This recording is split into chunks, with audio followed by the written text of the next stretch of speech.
जिसने चुन लिए सारे कांटे, फूल ही फूल जिसने है बांटे, जिसने चुन लिए सारे कांटे। ताज छोड़ दिया, ताज छोड़ दिया, राज छोड़ कर राज छोड़ बनवास जिसने झेला, सौतेला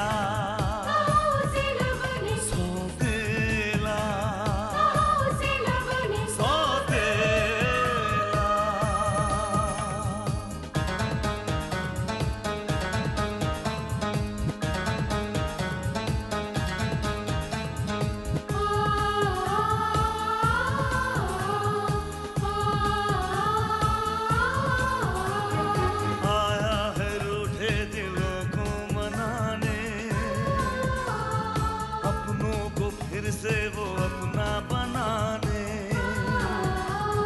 पर उसको अपना न माना किसी ने, न समझा किसी ने, न जाना किसी ने। साथ छोड़ दिया, हाथ छोड़ दिया, साथ छोड़ के हाथ छोड़ उसे कर दिया अकेला, सौतेला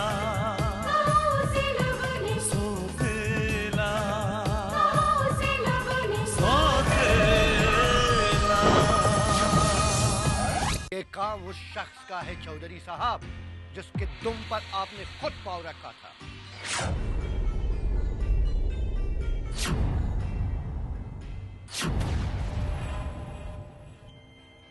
युगांक राय, इस सवाल का जवाब तो सिर्फ तुम्हें तुम्हारे पापा दे सकते हैं। मुझे सिर्फ उनका जवाब नहीं चाहिए अवंतिका,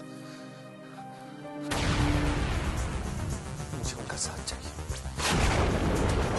उनका नाम चाहिए, उनका प्यार चाहिए। क्या उनके परिवार पर मेरा कोई हक नहीं? भाई अगर तुम्हें मदद के लिए गुहार लगानी ही थी तो हमारे पास आते। हमने तो तुम्हें पहले भी ऑफर किया था, लेकिन उस वक्त तो तुमने बड़ी नाक दिखाई थी, और अब किसी परदेसी के सामने हाथ फैलाना कैसे एक्सेप्ट कर लिया? You done a good job, mister आलोक।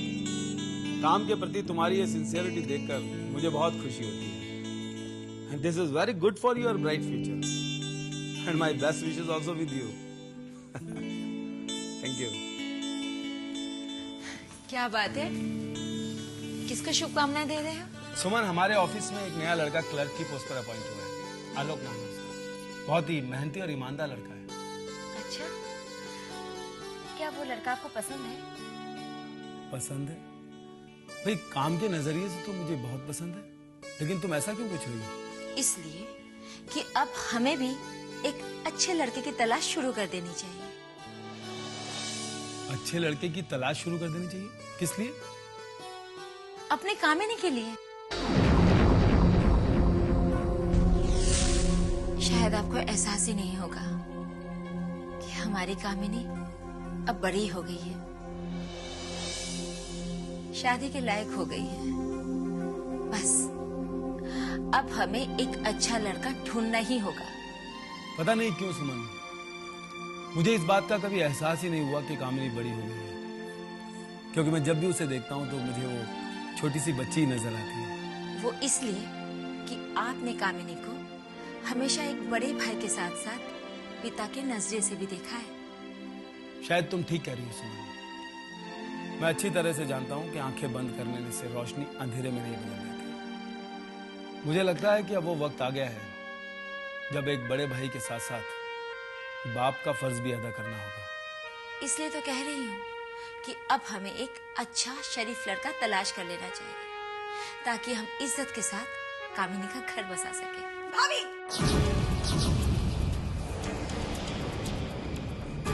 आप मेरे बारे बारे में क्या बात कर रही थी ये मैं अच्छी तरह सुन चुकी हूँ। वाह भाभी, मुझे घर से बाहर निकालने के लिए एक नया तरीका ढूंढ लिया आपने। ये तुम कैसी बातें कर रही हो कामिनी? हम जिस लड़के के बारे में बात कर रहे थे वो भैया की कंपनी में क्लर्क है। हाँ हाँ, लेकिन देखिए भाभी, आप मेरे बारे में जो चाहिए सोच लीजिए, पर मेरी एक बात आप ध्यान से सुन लीजिए। मैं भैया के कंपनी में काम करने वाले किसी क्लर्क से शादी कभी नहीं कर सकती। लेकिन कामिनी, भाभी, मैं एक मिडिल क्लास घर में पैदा जरूर हुई हूँ, लेकिन मैं अपनी बाकी की जिंदगी एक मिडिल क्लास फैमिली में नहीं बिताना चाहती, चाहे भले ही सारी जिंदगी मेरी शादी ही ना हो।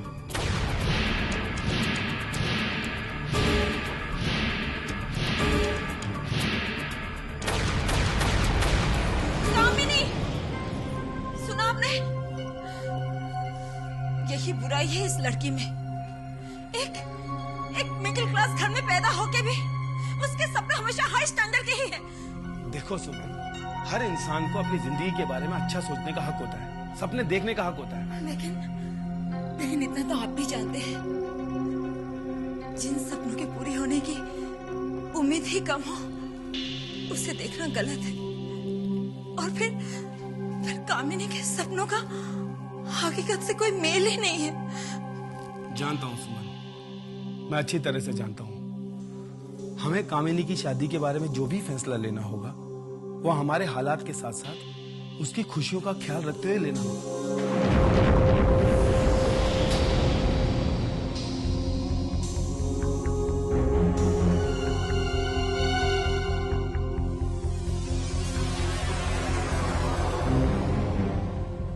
लेकिन आप ये नहीं जानते, कामिनी के सपनों की कीमत इतनी ज्यादा है जो आप चाहकर भी चुका नहीं पाएंगे।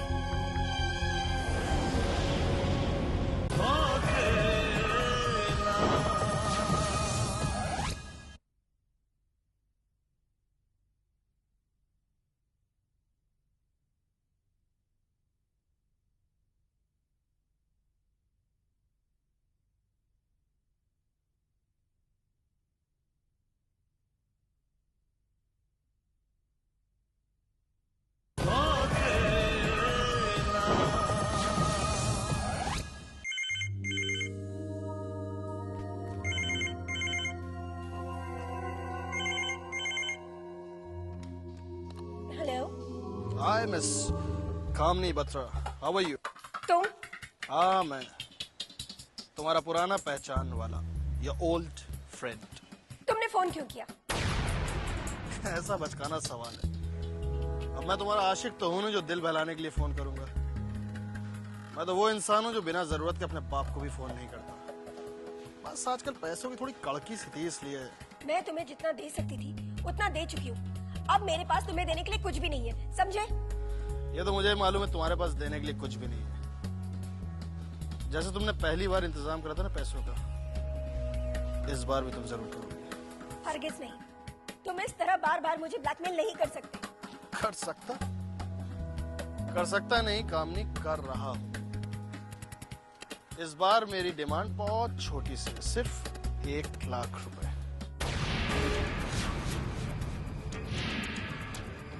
मैं जानता हूँ एक साथ बड़ी रकम इकट्ठा करना तुम्हारे लिए मुश्किल होगा, इसलिए इंस्टॉलमेंट थोड़े थोड़े पैसे तुमसे लेता रहूंगा। इससे ना तुम्हें प्रॉब्लम होगी ना मुझे। क्यों? तुम्हारा दिमाग खराब हो गया, पागल हो गए हो तुम। अरे 1 लाख रुपए मैं कहाँ से लेकर आऊंगी? ये सोचना तुम्हारा काम है। अपने घर की चीज बेचो या खुद को बेचो, मुझे इससे कोई फर्क नहीं पड़ता। लेकिन कल शाम तक मुझे 1 लाख रुपए चाहिए। मगर 1 लाख, वो 1 लाख रुपए को डॉलर में, मतलब रुपए में कन्वर्ट करने के लिए 50 से मल्टीप्लाई करेंगे तो शायद 50 लाख रुपए होते हैं। रुपए? डॉलर? क्या बकवास कर रही हो? वो क्या है कि एग्जैक्ट डॉलर का रेट तो मुझे नहीं पता, वो तुम्हें बैंक से पता करना होगा। अच्छा सुनो सुनो, मेरी बात सुनो। अगर ये किसी को सुनाने के लिए कर रही हो ना, तो अपना बूम बंद रखो और मेरी बात कान खोलकर सुनो। कल शाम तक अगर 1 लाख रुपए मुझ तक नहीं पहुंचे ना, तो वो तुम्हारा शुभम आर्य है ना, रात तक तुम्हारे घर पहुंच जाएगा। कल शाम तक 1 लाख रुपए। Okay, bye.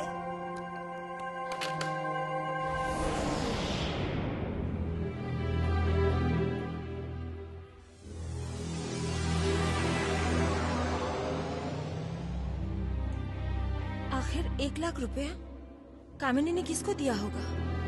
पूछती हूँ उसे। चौधरी, देवराज चौधरी। बोलो मिस्टर चौधरी, इस बार आपने मुझे कोई नया ऑफर देने के लिए फोन किया है या फिर कोई नई धमकी? बड़े अफसोस की बात है युगांक कि मेरी धमकी में जो ऑफर था उसे तो तुमने ठुकरा दिया और धमकी कबूल कर ली। एक्चुअली मिस्टर चौधरी, मुझे आपके ऑफर से ज्यादा आपकी धमकी फायदेमंद है।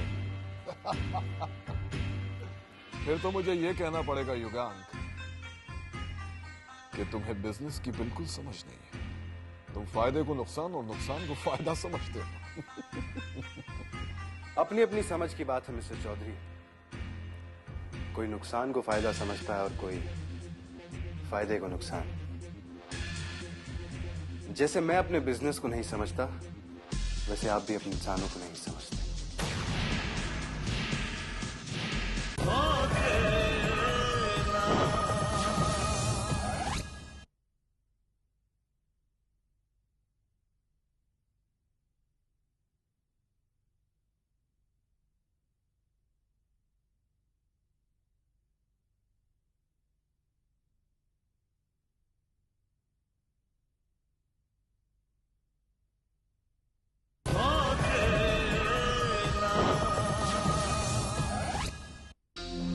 नहीं तो आप मुझसे ऐसी बात नहीं करते।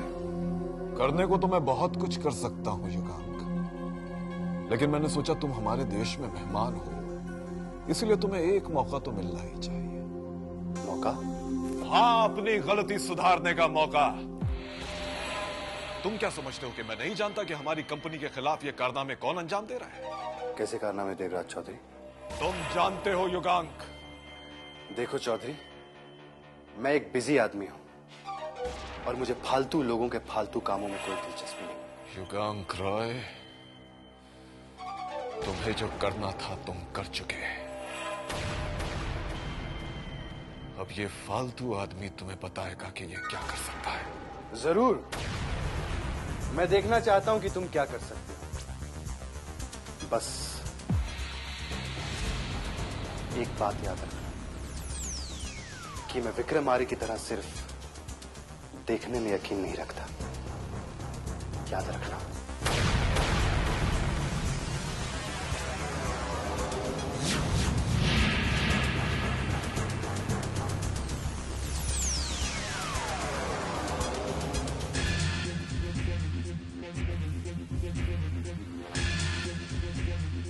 युगांक राय, तू पछताएगा। देवराज चौधरी से दुश्मनी लेकर बहुत पछताएगा तू।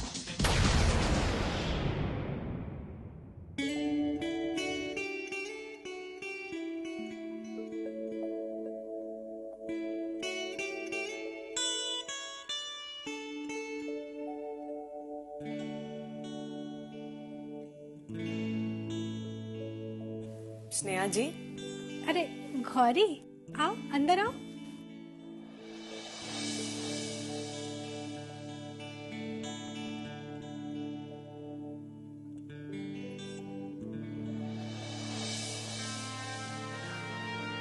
गौरी, तुम मुझे ऐसे क्यों देख रही हो? नहीं जी, हम आपको नहीं देख रहे, बल्कि हम ये सोच रहे हैं कि एक बात से इंसान की जिंदगी में कितना बदलाव आ जाता है। वैसे हम आपके इस बदलाव की वजह भी जानते हैं। गौरी, जब तुम सब जानती हो तो हम उनके बारे में और भी जानना चाहते हैं। किसके बारे में? उनसे जिनसे आप आज मिलने गई थी। आकाश? हाँ जी, हम उनके और आपके बारे में वो बातें जानना चाहते हैं जो आपने माँ जी को भी नहीं बताई। लेकिन गौरी, अभी तक ऐसी कोई बात नहीं है। तो फिर हमें ऐसा क्यों लगता है कि आपकी तरफ से बात बहुत आगे बढ़ चुकी है। गौरी, लगता तो मुझे भी ऐसा ही कुछ है, और इसी बात को आजमाने के लिए मैं आज अपनी नोटबुक उसके घर छोड़ आई हूँ। नोटबुक? नोटबुक में ऐसा क्या था जी जो आप घर छोड़ आई? कहीं ऐसा तो नहीं कि आपने उस नोटबुक में? नहीं गौरी, नोटबुक में कुछ नहीं था। तो फिर? गौरी, मैं अपनी नोटबुक भूलने के बहाने उसके घर छोड़ आई हूँ, और मुझे पक्का यकीन है कि वो भी नोटबुक लौटाने के बहाने मुझसे मिलने जरूर आएगा।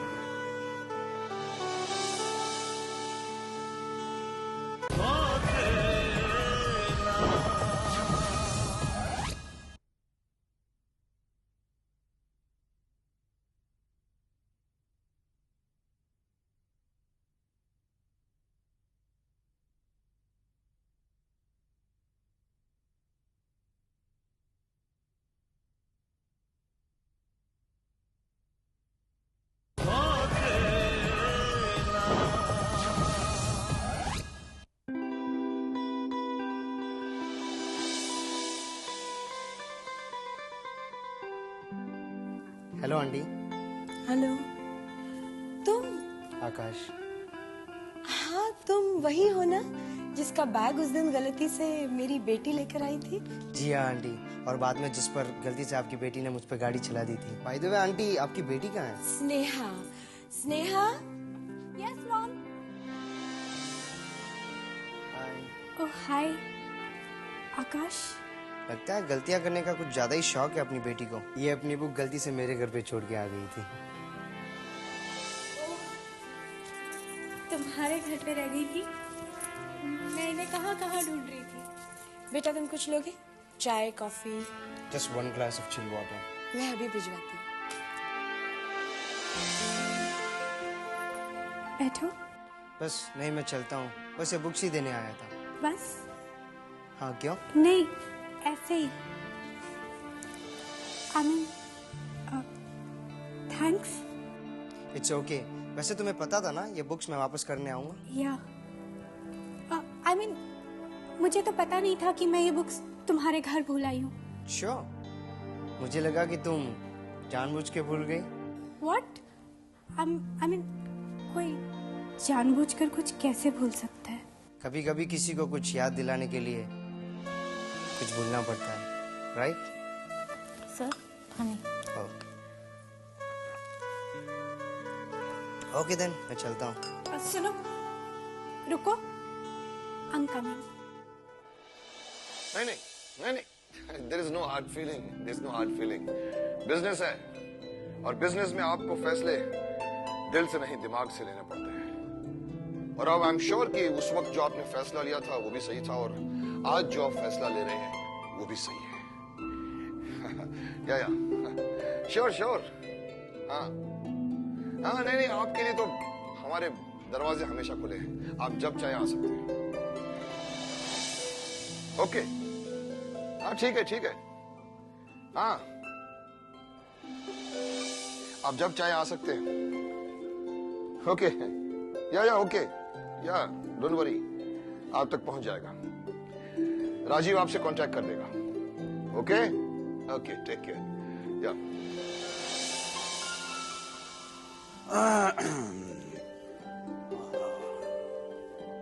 क्या बात है भाई? तो फोन पर ऐसे बात कर रहा था जैसे जमाने बाद किसी बिछड़ी हुई माशूका का फोन आ गया। कौन था? अरे वही खत्री, आग वाली वारदात के बाद जिसने ठंडाई से अपना हाथ खींच लिया था।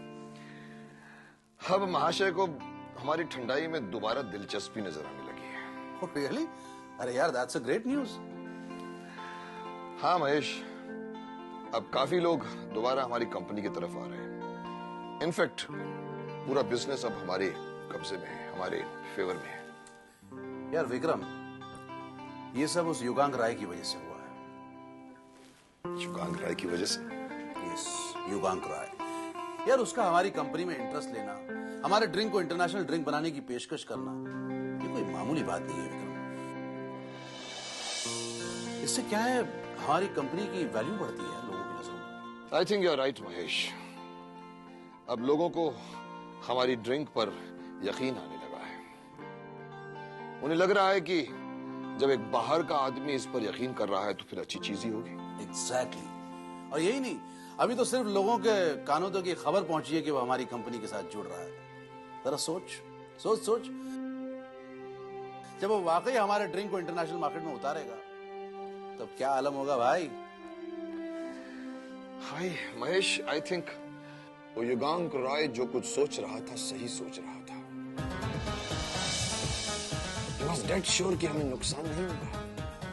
यार विक्रम, सच पूछ तो मुझे लगता है ऊपर वाले ने उस बंदे को सिर्फ तेरे लिए भेजा है, सिर्फ तेरे लिए।